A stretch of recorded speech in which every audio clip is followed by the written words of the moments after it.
kasus yang melibatkan Kapolres Ngada. Diketahui saudara bahwa saat ini Kadif Humas Mabes Polri akan memberikan pernyataan resminya terkait penanganan kasus yang melibatkan Kapolres Nonaktif Ngada. Kapolres Nonaktif Ngada diduga mencabuli anak dan menggunakan narkoba. AKBP Fajar Widya Dharma Lukman saat ini telah dimutasi ke Satuan Kerja Pelayanan Markas atau Yanma Polri. Hingga saat ini saudara diketahui bahwa AKBP Fajar belum ditetapkan sebagai tersangka. Namun demikian, sejumlah saksi telah diperiksa, termasuk perempuan berinisial F yang disebut menjadi pihak yang menyediakan ataupun yang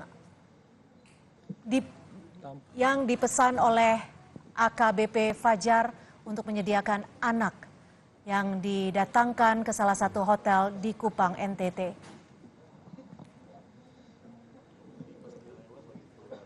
Saat ini saudara, berdasarkan pernyataan dari Kabid Humas Polda NTT, Kombes Henry Novika Chandra menyebut berdasarkan surat telegram Kapolri yang dikeluarkan pada 12 Maret 2025, Kapolri Nonaktif Ngada resmi dimutasi ke Yanma Polri. Sementara terkait pemeriksaan terhadap AKBP Fajar Widya Dharma Lukman akan dilanjutkan di Mabes Polri.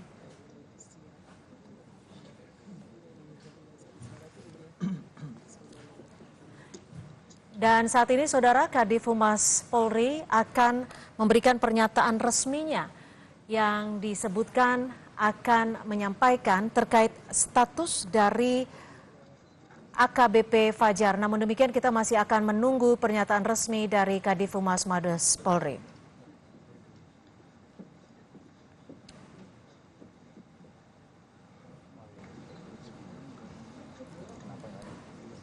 Ya saudara, pernyataan resmi akan disampaikan oleh Karopenmas Mabes Polri, Brigjen Trunoyudo Wisnu Andiko, yang akan menyampaikan pernyataan resminya terkait perkembangan dari kasus Kapolres Nonaktif Ngada yang diduga selain terlibat ataupun menggunakan narkoba, Kapolres Ngada Nonaktif ini juga diduga telah melakukan pelecehan seksual terhadap anak di bawah umur.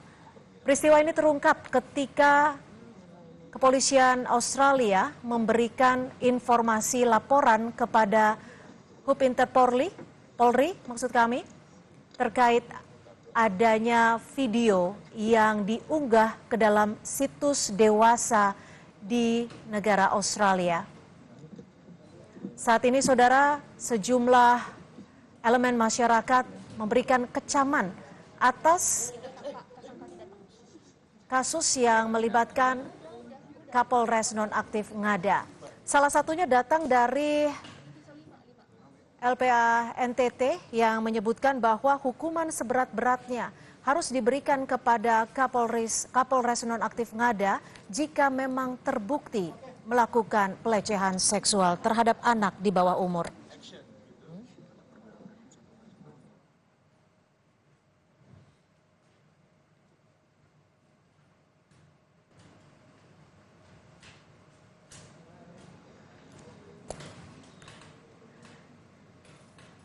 Saat ini saudara, Kapolres Nonaktif Ngada telah menjalani pemeriksaan di Propam Polri dalam kasus penyalahgunaan narkoba dan pencabulan anak di bawah umur.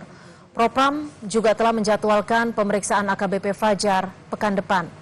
Fajar hingga saat ini belum ditetapkan sebagai tersangka meski ia sudah ditangkap terkait kasus dugaan pencabulan anak di bawah umur.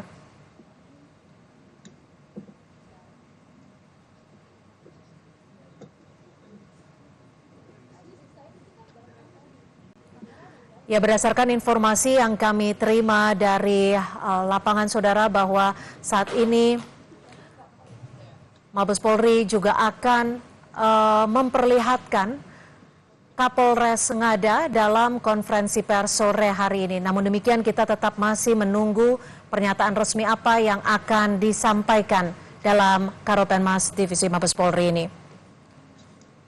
Saudara, sebelumnya Kepolisian Federal Australia atau AFP telah menyampaikan informasi ataupun laporan kepada Div Hupinter Polri terkait adanya video yang ditayangkan dalam situs dewasa di negara Australia. Setelah melakukan penelusuran, diketahui bahwa pelaku pencabulan anak di bawah umur adalah Kapolres Ngada AKBP Fajar. Hingga saat ini AKBP Fajar belum ditetapkan sebagai tersangka. Namun sejumlah saksi telah diperiksa, diantaranya adalah perempuan berinisial F yang disebut telah menjadi pihak yang menyediakan anak yang dipesan ataupun diminta oleh AKBP Fajar.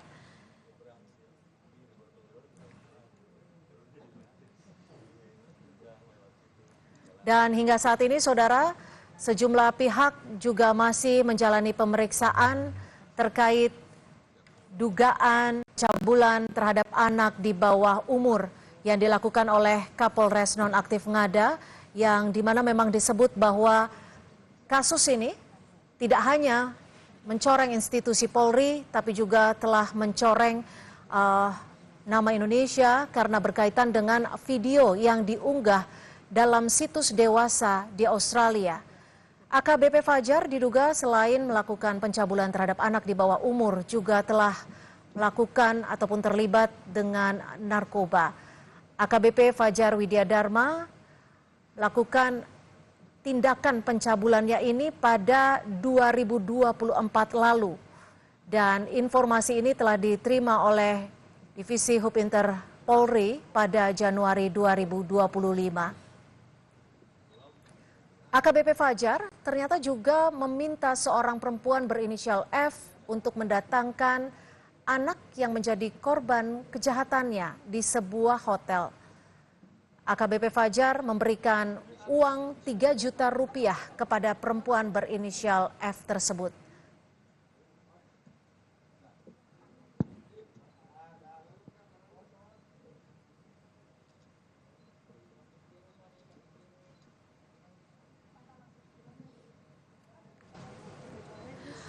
Kapolres Ngada Nonaktif AKBP Fajar Widya Dharma Lukman Sumaatmaja saat ini telah dimutasi ke Satuan Kerja Pelayanan Markas atau Yanma Polri.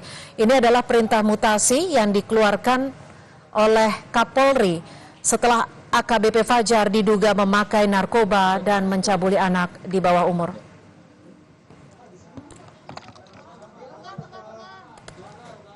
Ayo, yang sini berarti.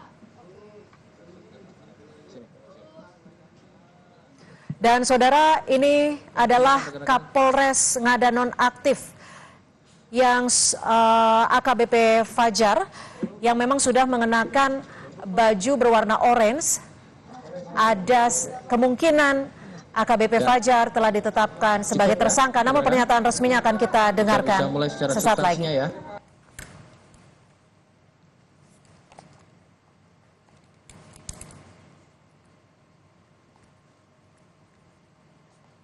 Saudara, pernyataan resmi akan disampaikan oleh Karopenmas Polri, Brigjen Trunoyudo Wisnu Andiko.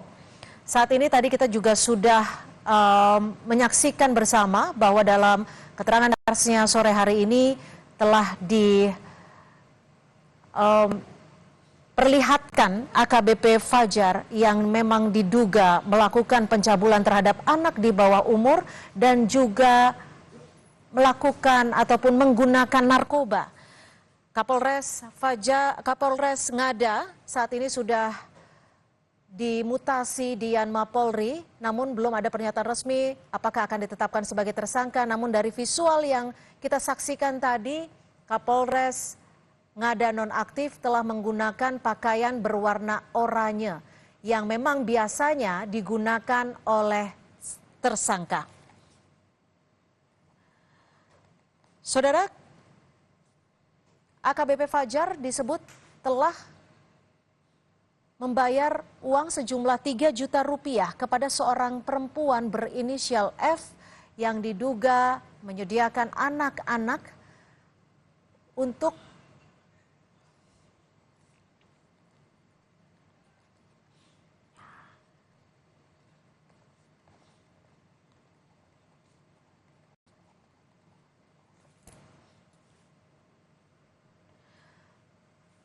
Dan saudara, ini adalah visual saat AKBP Fajar bertugas di NTT. Namun saat ini untuk kasusnya sendiri sudah dilimpahkan ke Mabes Polri, saudara. Serta Dir PPA dan PPO Baris Krim Polri, Brigadir Jenderal Polisi Ibu Nurul Azizah. Serta juga di sini hadir Bapak Dirreskrim Polda NTT, Bapak Patar. Rekan-rekan media yang saya hormati, perlu kami sampaikan pada hari ini, Kamis 13 Maret 2025, Divisi Humas Polri menyelenggarakan kegiatan press conference terkait dengan penanganan kasus tindak asusila terhadap anak oleh Polda NTT. Rekan-rekan yang saya hormati, perlu diketahui bahwasanya Polri konsisten dan komitmen ya, akan menindak tegas setiap pelanggaran personel Polri terhadap pelanggaran-pelanggaran yang melanggar peraturan maupun perundang-undangan yang berlaku. Namun pada konteks pendahuluan ini perlu saya sampaikan ya, sebelum masuk ke materi penyampaian rilis, perlu kami sampaikan dan sebagai juga bahan edukasi kepada teman-teman semua, substansi pada rilis ini agar mengacu juga kepada peraturan perundang-undangan dan hak-hak terkait perlindungan anak yang perlu bersama-sama kita jaga. Maka Polri dalam hal ini telah melakukan tindakan tegas terhadap FWLS ex Kapolres Ngada melalui proses kode etik dan bersamaan atau simultan dengan tindak pidananya. Maka Polri juga wajib dalam hal ini melakukan langkah-langkah secara pada aspek kecermatan, ketelitian, di mana langkah-langkah pada hak-hak perlindungan anak secara prosedur. Sehingga secara komprehensif, seluruh perbuatan terduga pelaku dapat dikonstruksikan merupakan patut diduga tindak pidana terhadap kejahatan hak-hak terhadap perlindungan anak. Apresiasi dan terima kasih juga kami ucapkan kepada seluruh elemen masyarakat yang telah memberikan atensi, pandangan, pendapat, argumen terhadap konstruksi kasus yang teman-teman media sampaikan. Namun tentu dalam hal ini Polri akan bekerja secara profesional dan prosedur sesuai peraturan dan perundang-undangan yang berlaku dengan cara mengumpulkan alat bukti, di mana termasuk juga diantaranya melakukan menguji secara akademis, yaitu dengan menggunakan pendapat ahli, kemudian juga secara kelembagaan, tadi turut sudah kami sampaikan ada beberapa lembaga instansi yang hadir bersama kita dalam rangka untuk perlindungan saksi dan juga terhadap korban, termasuk pemerhati anak. Serta scientific crime investigation, sehingga tentu proses ini dapat dipertanggungjawabkan. Yang kami sampaikan pertama adalah pada proses kode etik profesi Polri. Divpropam Polri telah melakukan langkah-langkah dan hasil daripada laporan kegiatan pemeriksaan pelanggaran kode etik yang dilakukan oleh terduga pelanggar atas nama AKBP FWLS Jabatan Pamenian Mapolri ex Kapolres Ngada Polda NTT, di mana ada hasilnya yaitu wujud perbuatan dugaan pelanggaran KIPP yang dilakukan oleh FWLS Jabatan Pamenian Mapolri ex Kapolres Ngada Polda NTT dengan wujud perbuatan melakukan pelecehan seksual terhadap anak di bawah umur dan persetubuhan atau perjinahan tanpa ikatan pernikahan yang sah, konsumsi narkoba, serta merekam, menyimpan, memposting, dan menyebarluaskan video pelecehan seksual terhadap anak di bawah umur. Dengan hal ini perlu kami sampaikan, nanti secara teknis Pak Karwat Prof akan menyampaikan kapan proses ini telah dilakukan dan apa yang mendasari proses ini juga dilakukan melalui kode etik. Saya menyampaikan hasil dari penyelidikan pemeriksaan melalui kode etik dari Watprof, ditemukan fakta bahwa FLS telah melakukan pelecehan seksual dengan anak di bawah umur sebanyak 3 orang dan 1 orang usia dewasa. Antara lain, saya akan menyebutkan anak 1, anak 2, dan anak 3. Ya. Anak 1 usia 6 tahun, anak 2 usia 13 tahun, anak 3 usia 16 tahun, dan anak, orang dewasa dengan inisial SHDR usia 20 tahun. Sehingga ini bisa diketahui pada konteks sebagai anak dan orang dewasanya. Kemudian tanggal 24 Februari 2025 ini sudah dilakukan penanganan perkaranya oleh Divpropam dan telah ditempatkan secara penempatan khusus. Nanti akan dijelaskan sejak kapan sampai dengan kapan oleh Karwat Prof. Dan langkah-langkah yang telah dilakukan yaitu pemeriksaan korban dan saksi-saksi. Saksi yang sudah dilakukan pemeriksaan sebanyak 16 orang. Terdiri dari 4 orang korban, termasuk tadi 3 anak, 4 orang manajer hotel, 2 orang personil Polda NTT, 3 orang ahli. Di sini dalam keahliannya yang bisa kami sampaikan adalah selaku ahli di bidang psikologi, agama, dan kejiwaan, serta 1 orang dokter, dan kemudian ibu korban anak 1. Terhadap pasal yang dilanggar, dengan itu maka dilakukan melaksanakan gelar perkara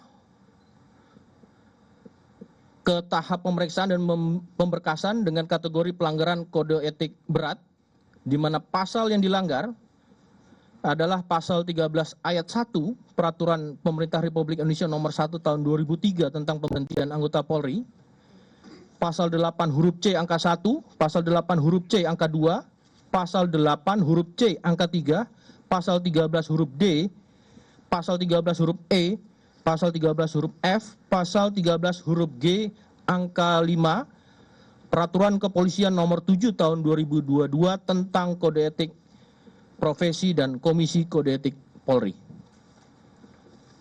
Di mana pada penjelasannya di sini jelas, anggota Kepolisian Negara Republik Indonesia dapat diberhentikan tidak dengan hormat dari Dinas Kepolisian Negara Republik Indonesia karena melanggar sumpah atau janji anggota Kepolisian Negara Republik Indonesia.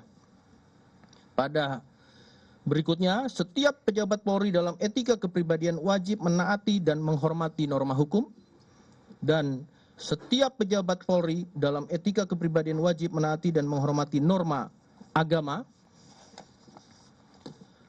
Kemudian juga setiap pejabat Polri dalam etika kepribadian wajib menaati dan menghormati norma kesusilaan. Setiap pejabat Polri dalam etika kepribadian dilarang melakukan perilaku penyimpangan seksual atau disorientasi seksual. Kemudian selanjutnya, setiap pejabat Polri dalam etika kepribadian dilarang melakukan penyalahgunaan narkotika, psikotropika, dan obat terlarang meliputi penyimpanan, menggunakan, mengedarkan, dan atau memproduksi narkotika, psikotropika, dan obat terlarang. Setiap pejabat Polri dalam etika kepribadian melakukan perzinahan dan atau perselingkuhan.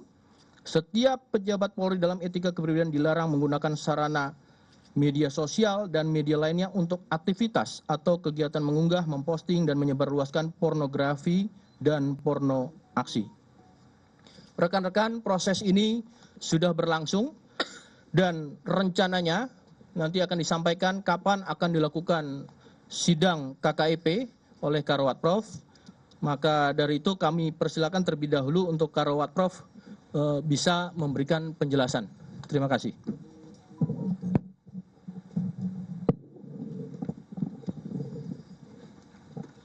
Baik, terima kasih. Assalamualaikum warahmatullahi wabarakatuh.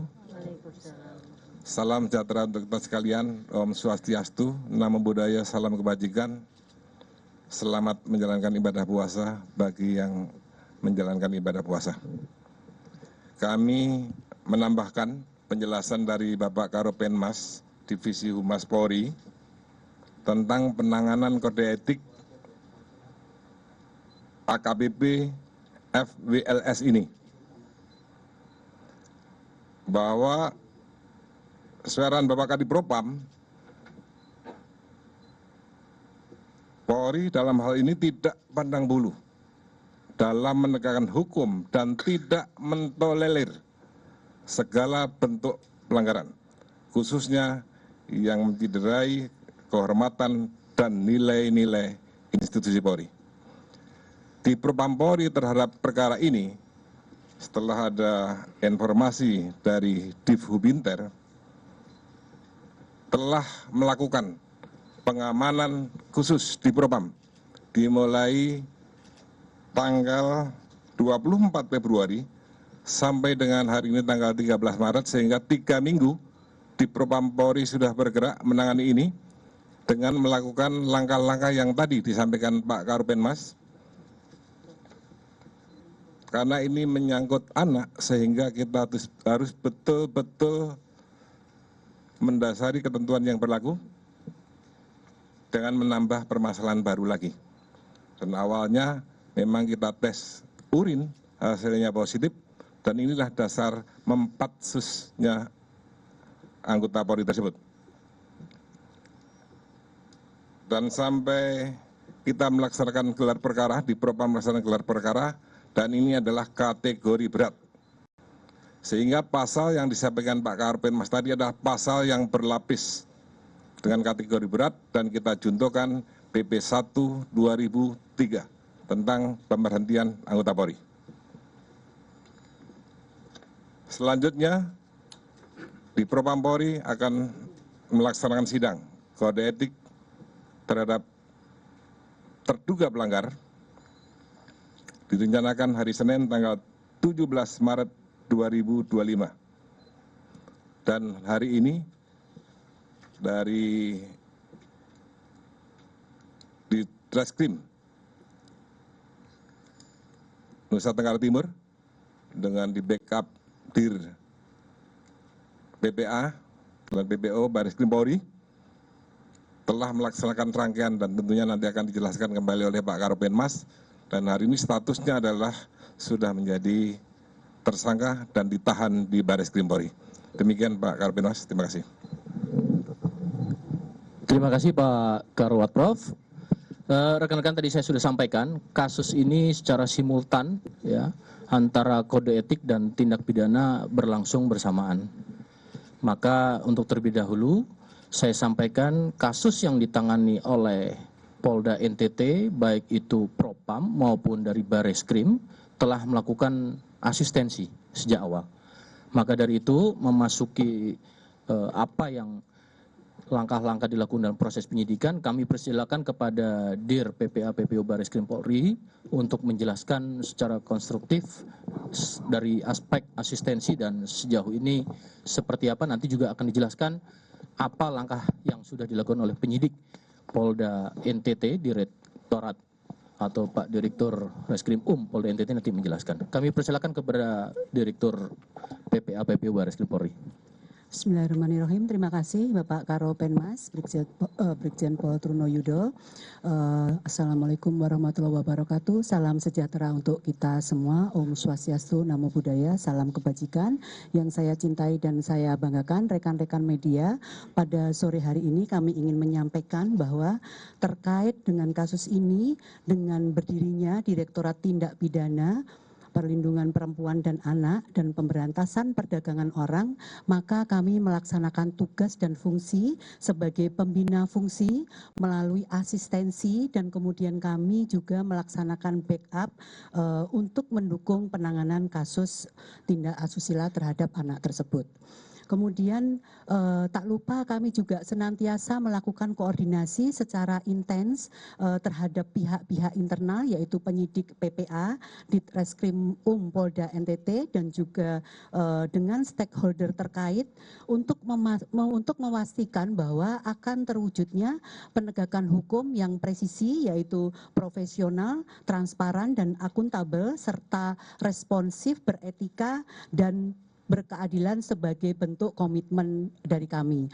Adapun bentuk daripada komunikasi kami secara intens dengan stakeholder terkait, di sini sudah hadir dari Kemen PPA, Bapak Nahar, kemudian Ibu Ai dari KPAI, kemudian dengan Ibu Ida dari Kompolnas, dan Ibu Suryani dari Kemensos. Selanjutnya, kami juga sudah melakukan langkah-langkah terhadap tahap pemeriksaan untuk korban dengan melibatkan pekerja sosial dari Dinsos Kabupaten atau Provinsi di Kupang, dan dengan UPTD PPA Kota Kupang juga, antara lain dengan melakukan pendampingan terhadap korban selama pemeriksaan, kemudian memberikan bantuan hukum dan perlindungan serta pemeriksaan psikologi. Dan kemudian dapat kami sampaikan bahwa penyidik PPA Ditreskrim Polda NTT juga telah melakukan melakukan pemeriksaan terhadap saksi-saksi dan barang bukti. Untuk lebih lengkapnya dari Bapak Ditreskrim Polda NTT akan menyampaikan apa-apa saja yang telah dilakukan selama ini, kemudian juga akan menyampaikan pasal-pasal yang disangkakan. Untuk selanjutnya kepada Bapak Ditreskrim mungkin langsung ya, Pak. Siap. Terima kasih. Yang terhormat Bapak Karopenmas, Insinyur Jenderal, rekan-rekan media, kami menyampaikan izin pada kesempatan siang hari ini terkait dengan peristiwa yang terjadi di Polda NTT, yaitu adanya satu peristiwa kekerasan seksual terhadap anak yang ditangani di Polda NTT. Adapun rangkaian yang bisa kami sampaikan, yang pertama, adanya informasi yang kami terima dari Divisi Hubinter pada tanggal 22 Januari 2025 yang diteruskan ke Polda NTT dan dilakukan penyelidikan dugaan kasus asusila seksual tersebut. Kemudian selanjutnya pada tanggal 23 Januari 2025, Polda NTT melakukan rangkaian penyelidikan ke Hotel Kristal Kupang dengan menggali informasi dari beberapa staf Hotel Kristal serta pengecekan terhadap data hotel yang tertanggal 11 Juni 2024. Adapun beberapa dapat saksi-saksi ada 9 orang, kemudian petunjuk dari CCTV dan dari dokumen barang bukti berupa satu baju dress anak bermotif love pink dan alat bukti surat berupa visum serta CD atau compact disc yang berisi seksual sebanyak 8 video. Pasal yang dipersangkakan tindak pidana kekerasan seksual sebagaimana dimaksud pada pasal 6 huruf C dan pasal 12 dan pasal 14 ayat 1 huruf A dan B dan pasal 15 ayat 1 huruf E, G, C, dan I Undang-Undang Nomor 12 Tahun 2012 tentang tindak pidana kekerasan seksual dan atau pasal 45 ayat 1 junto pasal 27 ayat 1 Undang-Undang Nomor 1 Tahun 2024 tentang perubahan kedua Undang-Undang ITE junto pasal 55 dan 56 KUHP. Kemudian pasal 6 unsurnya adalah sebagai berikut. 6 huruf C, setiap orang yang menyalahgunakan kedudukan, kewenangan, kepercayaan atau perbawa yang timbul dari tipu muslihat atau hubungan keadaan atau memanfaatkan kerentanan, ketidaksetaraan atau ketergantungan seseorang, memaksa atau dengan penyesatan menggerakkan orang itu untuk melakukan atau membiarkan dilakukan persetubuhan atau perbuatan cabul dengannya atau dengan orang lain, dipidana dengan penjara paling lama 12 tahun dan atau pidana denda paling sedikit. Saudara, kita telah dengarkan pernyataan resmi dari Karopenmas Divisi Humas Polri, Brigjen Truno Yudo Wisnu Andiko, yang menyatakan bahwa AKBP Fajar Widya Dharma, Kapolres Ngada nonaktif, kini telah ditetapkan sebagai tersangka terkait dengan kekerasan seksual terhadap anak di bawah umur. Hal ini berdasarkan fakta-fakta yang telah ditemukan oleh penyidik terkait dengan pelecehan seksual terhadap 3 orang anak dan 1 orang dewasa. Dari keterangan Karopenmas Divisi Humas Polri disebutkan bahwa sejumlah saksi sudah diperiksa, diantaranya 16 orang saksi, 4 diantaranya adalah korban, 3 orang anak dan 1 orang dewasa, serta 4 orang manajer hotel, 2 orang personel dari Polda NTT, ahli psikologi kejiwaan, ibu korban dari anak yang berusia 6 tahun dan juga dokter. Dan saat ini saudara, tersangka Kapolres Ngada nonaktif AKBP Fajar Widya Dharma telah ataupun dilakukan penahanan sementara dan akan dilakukan pemeriksaan kode etik bersamaan simultan untuk tindak pidananya. Dan saat ini saudara juga masih kita dengarkan pernyataan dari Div Propam Polri bahwa telah melakukan kecermatan dan juga ketelitian untuk menyelidiki kasus yang melibatkan AKBP Fajar Widya Dharma Lukman yang merupakan Kapolres Ngada nonaktif. Diketahui bahwa AKBP Fajar telah melakukan perbuatan pelecehan seksual terhadap anak, telah juga terlibat terhadap narkoba.